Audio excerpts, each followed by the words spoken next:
Hello बच्चों, आप सभी का हमारे चैनल यूएस वर्चुअल कैंपस में स्वागत है। मैं हूं उदय शंकर।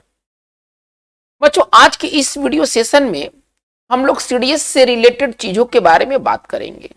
आज हम लोग इस टॉपिक पर बात करेंगे कि कैसे सीडीएस के एग्जाम्स में हम लोग अधिकतम अंक प्राप्त कर सकें। आज इसके ऊपर हम लोग रणनीति तय करेंगे कि सीडीएस के एग्जाम में अगर हमें 80 के ऊपर अगर अंक प्राप्त करना है तो हमें क्या करना चाहिए और क्या नहीं करना चाहिए।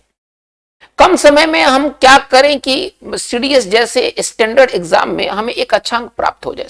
सीडीएस आप ऐसे समझिए कि डिफेंस का ये सबसे हाईएस्ट लेवल का ओपन कंपटीशन में एग्जाम होने वाला है। यूपीएससी इसको लेता है जैसा आप जानते हैं, और वर्ष में इसका आयोजन 2 बार होता है, सीडीएस 1 और सीडीएस 2 के नाम से। सीडीएस के जो सवाल होते हैं वो काफी मैच्योर लेवल के होते हैं, काफी स्टैंडर्ड लेवल के होते हैं। इसके लिए आपका इंग्लिश का फंडामेंटल बहुत और बहुत ही तगड़ा होना चाहिए।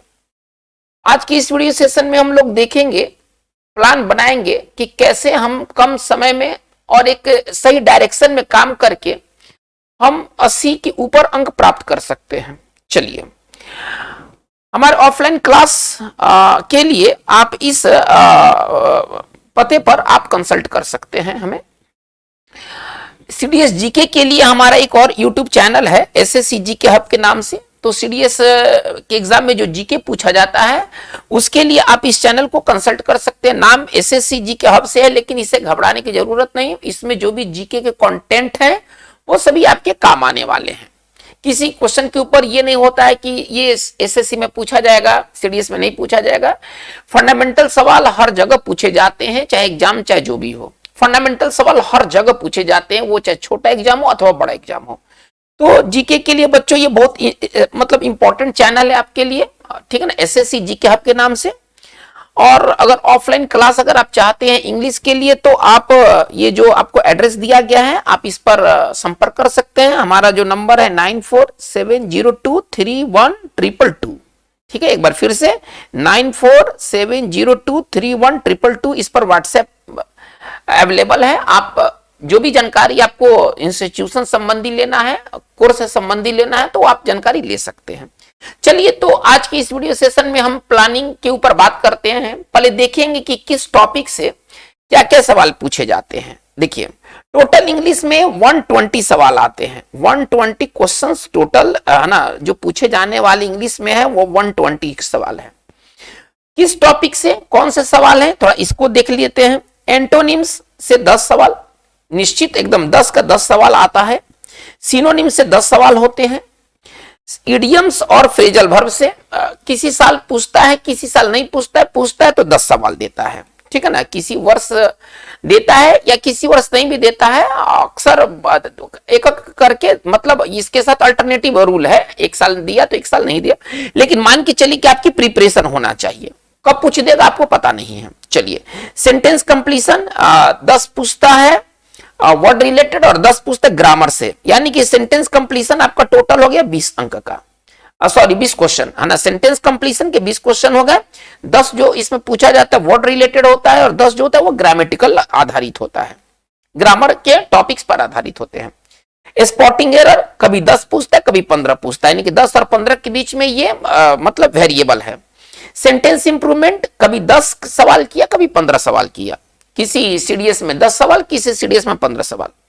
Ordering of words in a sentence, एक सेंटेंस में आपको छोटे छोटे फ्रेज होते हैं, आपको अरेंज करना है, तो उससे संबंधित 10 क्वेश्चन है, उससे संबंधित 10 क्वेश्चन है। आपको एक सेंटेंस में तरह तरह के फ्रेजों को सेट करना है। आप इसको मान के चलिए जैसे कि एबीसीडी जो करके देता है, वो इसको शॉर्ट में अगर कहें तो एबीसीडी करके देता है, आपको सजाना होता है। तो ये जो सवाल है 10 है।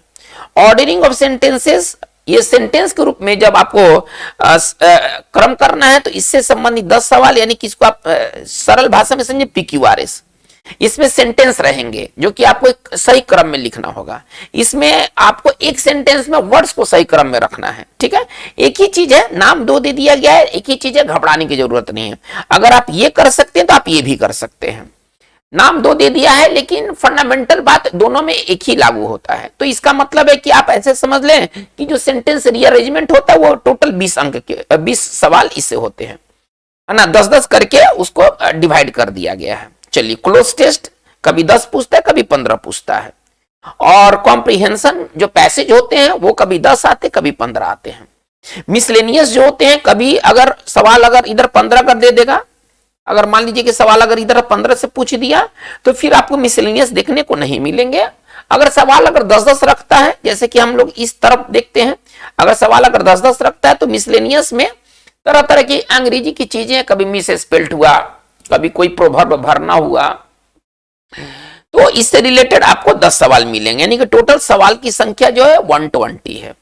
हालांकि इस पर रिजल्ट 50 के आसपास पर रिजल्ट आ जाते हैं, 50 के आसपास पर रिजल्ट आते हैं, लेकिन आपको अगर 80 प्लस करना है तो आपको क्या करना चाहिए, इसके बारे में अब हमारी रणनीति पर थोड़ा सा विचार कीजिए आप। चलिए, हमारी रणनीति क्या कहती है कि ग्रामर के बेसिक रूल्स पर पकड़ बनाना बहुत जरूरी है। ग्रामर से रिलेटेड कितने टॉपिक्स हैं, पहले हम लोग देखते हैं कि शुद्ध रूप से ग्रामर से रिलेटेड कितने टॉपिक्स हैं जो कि ग्रामर के नियमों पर आधारित होते हैं। तो देखिए, ये स्पॉटिंग एरर है, ग्रामर है, इंप्रूवमेंट है, वो ग्रामर है। यहां पर मैं बात कर चुका हूं कि जो फिल इन द ब्लैंक्स 10 जो है वो ग्रामर से हैं, ठीक है। चलिए, तो ग्रामर का इसमें भूमिका है, ठीक है ना, एसएससी की तरह नहीं है, इसमें ग्रामर की भूमिका है। मिसलेनियस भी जो होते हैं ना वो ग्रामर से रिलेटेड होते हैं। तो बच्चों, इसमें ग्रामर के लिए आपको क्या करना है कि बहुत हाई फाई आपको रूल्स याद नहीं रखने है, बेसिक रूल्स को याद रखना है। सीडीएस में कभी भी, भले यूपीएससी लेता है, लेकिन कभी भी ऐसा सवाल नहीं पूछा जाता है जिसके लिए आपको कोई विशेष करने की जरूरत है। बेसिक रूल आपको लेकिन पता होना चाहिए। चलिए, ग्रामर के निम्न टॉपिक्स पर थोड़ा विशेष ध्यान देने की जरूरत है। कुछ ग्रामर के टॉपिक्स है जिससे कि ज्यादा सवाल होते हैं, अतः अगर इस एरिया पर अगर मेहनत किया जाए तो कम मेहनत में आप रिजल्ट गेन कर सकते हैं। टॉपिक्स कौन कौन है? डिटरमिनर्स है, डिटरमिनर्स के अंतर्गत आते हैं ए एंड द आते हैं, इसके अंतर्गत आते हैं some, any, many, much, each, every, either, neither, है ना, जैसे वर्ड्स आते हैं। तो आपको डिटरमिनर एकदम अच्छा होना चाहिए। दूसरा जो टॉपिक है जो कि जिससे कि काफी सवाल होते, काफी और काफी सवाल होते, ये वेरी ये आप समझिए कि जो 2 चैप्टर है ना, ये ए और बी, ये सुपर इंपॉर्टेंट है, ये सुपर इंपॉर्टेंट है, बहुत इंपॉर्टेंट ये चैप्टर्स है, और इससे रिलेटेड तो आपको 10-15 सवाल मिल जाएंगे। डिटरमिनर और प्रीपोजिशन से रिलेटेड 120 में, है ना, 10-15 सवाल तो ये 2 टॉपिक से मिल जाएंगे आपको, ठीक है। मॉडल ऑक्सिलरी वर्ब इंपॉर्टेंट है, इसमें हमें पढ़ाई करना है। Can, could, shall, should, may, might, must और टू, ये सब चीज हमको पढ़ना है। एडवर्ब्स और कंजंक्शन से भी रिलेटेड काफी सवाल पूछा जाता है। तो बच्चों, ये ग्रामर के ये कुछ टॉपिक्स हैं जिस पर आपको विशेष ध्यान देने की जरूरत है। आइए, अब इसके लिए कौन सा किताब पढ़ें? अब एक प्रश्न आता है कि इसके लिए हम क्या करें, कौन सा किताब पढ़ें? तो इसके लिए एक किताब है current English grammar and usage, RP Sinha का, बढ़िया किताब है। आप इस किताब को यहां से कंसल्ट कर सकते हैं, ये बहुत बढ़िया किताब है, ब्रीफ में है, बहुत ज्यादा की जरूरत नहीं है, और इससे आपके जो बहुत ही कंसेप्चुअल किताब है बच्चों, आप इसको जरूर पढ़ें, ठीक है ना। बेसिक रूल्स इसमें काफी दिए हुए हैं और आपको बेसिक रूल्स की जरूरत है, बहुत हाई फाई की जरूरत नहीं है। तो ये आरपी सिन्हा का है, ऑक्सफोर्ड प्रकाशन से ये निकला हुआ है, और ये बैलेंस्ड बुक है, ठीक है ना, ये कंपटीशन लेवल का किताब है। तो ये किताब कंसेप्चुअल किताब है, ये आपके लिए काम करेंगे। चलिए, high school English grammar and composition, rain Martin, बहुत पॉपुलर किताब है, आपको कहीं भी मिल जाएंगे, ठीक है। तो ये ग्रामर की 2 किताबें हैं जो कि बेसिक रूल्स को इंप्रूव करने के लिए काफी कारगर साबित होंगे। इसके अलावा हमारा चैनल जो यूएस वर्चुअल, अभी जो जिस चैनल पर हम लोग बात कर रहे हैं, आप इसके प्लेलिस्ट में चले जाइए। प्लेलिस्ट में आपको जो ग्रामर का टॉपिक आपको खोजना है, आपको प्रीपोजिशन खोजना है, प्रीपोजिशन पर बहुत सारे वीडियोस बने हुए हैं। फिक्स प्रीपोजिशन पर तो बहुत सारे वीडियोस बने हुए हैं, वो सारे आपके काम के हैं, ठीक है। हर टॉपिक से ये जितने टॉपिक दिखाया गया है ना, आप इसको यूएस वर्चुअल कैंपस के प्लेलिस्ट में जा करके आप इसको प्राप्त कर सकते हैं, ठीक है ना। आपको कोई ज्यादा, अगर आपके पास बुक्स नहीं है तो भी आपका तैयारी हो जाएगा, ठीक है ना। अगर आपके पास बुक्स का कमी है तो भी घबराने की जरूरत नहीं है। बुक्स को अगर नहीं अफोर्ड कर सकते हैं, कोई बात नहीं, आप यूएस वर्चुअल कैंपस पर चले जाइए। इसके प्लेलिस्ट में प्रीपोजिशन है, आर्टिकल है, डिटरमिनर है, सब कुछ है। आप नोट्स बना करके आप इजिली पढ़ सकते हैं। वो फुल उसमें कंप्लीट दिया गया है, आधे अधूरे उसमें नहीं है, सब कुछ कंप्लीट है। चलिए, इसके बाद बच्चों आप ऑब्जेक्टिव इंग्लिश का किताब ले लीजिए, ठीक है ना। बाजार में बहुत सारे गाइड के रूप में ऑब्जेक्टिव इंग्लिश बिकते हैं, उसमें जो इंपॉर्टेंट है वो आपके लिए है। टीएमएच प्रकाशन का एक ऑब्जेक्टिव इंग्लिश ले लीजिए, एक स्पेक्ट्रम प्रकाशन का ऑब्जेक्टिव इंग्लिश ले लीजिए, और अगर हो सके तो तीसरा आप आर.एस. अग्रवाल का भी ऑब्जेक्टिव इंग्लिश ले लीजिए। इस किताब से साइनो एंटो देख लीजिए, इडियम्स फ्रेजल वर्ब्स देख लीजिए, ठीक है ना, क्योंकि इडियम्स आप और फ्रेजल वर्ब अब पूछ रहा है। स्पेक्ट्रम प्रकाशन की किताब भी बहुत कंसेप्चुअल किताब है, ये बहुत अच्छी किताब है, ठीक है ना। अगर आपको बाजार में नहीं मिले तो आप इसे amazon.com से आप इसको मतलब डिलीवर करवा सकते हैं, अमेजन शॉपिंग से आप इसको डिलीवर करवा सकते हैं। तो ये किताब काफी अच्छी किताब है, इसमें अच्छे अच्छे क्वेश्चंस प्रैक्टिस पेपर के रूप में दिए गए हैं, और ये आपके लिए काफी हेल्पफुल किताब साबित होगी। तो बच्चों ये दो किताब है आरपी सिन्हा का और स्पेक्ट्रम प्रकाशन, जो कि आपके लिए काफी कारगर साबित होने वाले हैं। वर्ड्स के लिए क्या करें, तो वॉल्यूम 1 से लेके 5 तक एससी हार्डविक को पढ़ जाए। वर्ड्स आर वेरी इंपॉर्टेंट, ये बहुत अच्छी किताब है, ये एससी हार्डविक की बहुत अच्छी किताब है, ठीक है ना। एससी हार्डविक राइटर हैं और किताब का नाम है वर्ड्स आर इंपॉर्टेंट। इस यूएस वर्चुअल कैंपस में इससे रिलेटेड काफी वीडियोस हैं, ठीक है ना, और आपको मतलब कहीं भटकने की जरूरत नहीं है। आप उन वीडियोस को देख करके आप नोट्स बना सकते हैं और आपको कहीं भटकने की जरूरत नहीं है। चलिए, word power made easy, Norman Lewis का ये भी बहुत अच्छी किताब है, आप इसको भी पढ़ सकते हैं अपने वर्ड पावर को अच्छा करने के लिए। लेकिन वर्ड पावर को अच्छा करने का सबसे बेस्ट टेक्निक क्या है, सबसे बेस्ट तरीका क्या है कि आप कम से कम एक अखबार, कोई भी, द हिंदू हो, द टाइम्स ऑफ इंडिया हो, जो इंग्लिश अखबार आपको मिल सकता है, ठीक है ना। किसी के पीछे भागने की जरूरत नहीं है, सीखना है तो हम किसी भी इंग्लिश अखबार से सीख सकते हैं, ठीक है।